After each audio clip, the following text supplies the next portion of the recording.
everybody, welcome and thank you for joining me once again. At the time I'm making notes for this video, it is Saturday and a very busy Saturday. I wanted to make a quick fun video and work in the garden for the rest of the day. And as always, when I have plans, it does not work out that way. But we do not have time for that now, because today I want to list some of Meghan's most memorable lies. At least the most memorable for me. And sorry, my memory is not too good. But let's see how I do, and please stay to the end because I have something significant to say. I'm trying to start as early as possible, and one lie I remember and which stood out for me was the story about the dish soap. Now, she did write a letter and her father admitted that he helped her. But where the lie comes in is how she would spin it. According to Meghan, her letter changed the language of a sexist dish soap ad. What she does not add is that her letter was only one of many written by her class because it was a class project. Later, she told all and sundry that she worked her way through school. Her father, however, produced cancelled cheques to show that he paid for every penny of her tuition and accommodation. She also claimed that she received a standing ovation at the United Nations. A video, however, proves otherwise. People were clapping, but they were sitting in their seats clapping.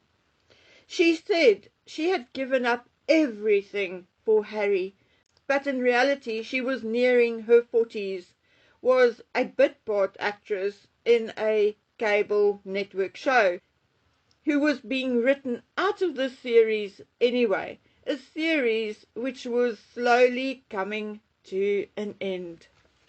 At one point, Meghan said Samantha changed her surname back to Markle when she heard that Meghan was going to marry Harry.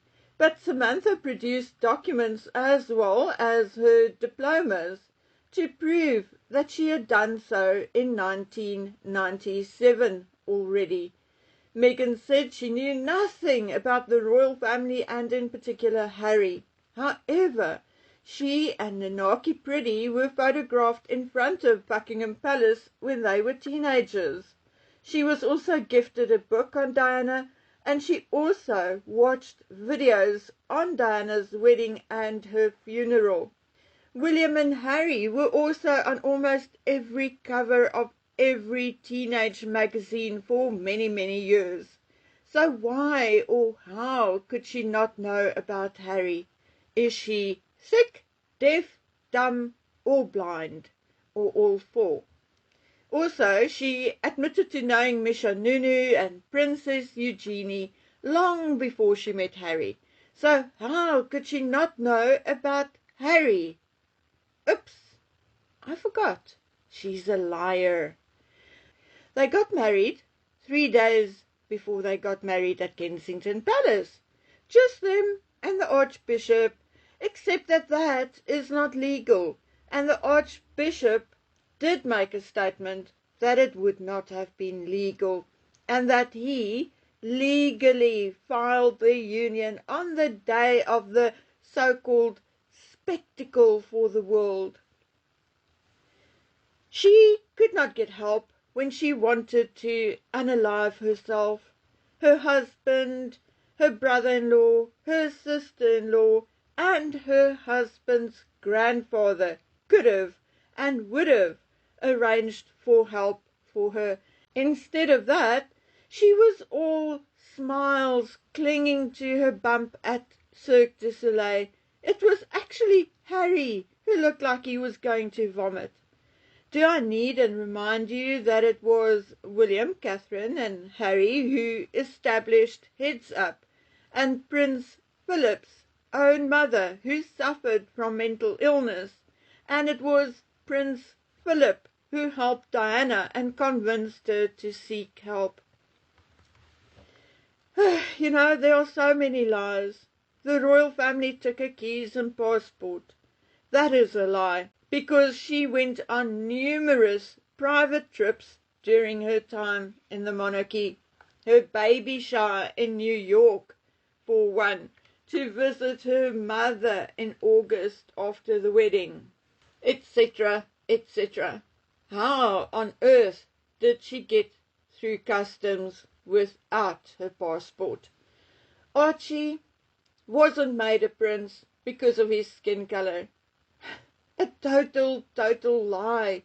Firstly, Archie is as white as milk. And secondly, King Charles wasn't king yet. So Archie was not entitled to a princely title yet. It is only the first in line whose children automatically get the princely title. And prior to 2013, that was not even the case. The Queen had to write a letters patent to change it. And what about that supposed miscarriage? We have no proof that Meghan did not miscarry, but no way, particularly during COVID, did the hospital hand them the remains of an early-ish miscarriage and allow them to bury it under a banyan tree.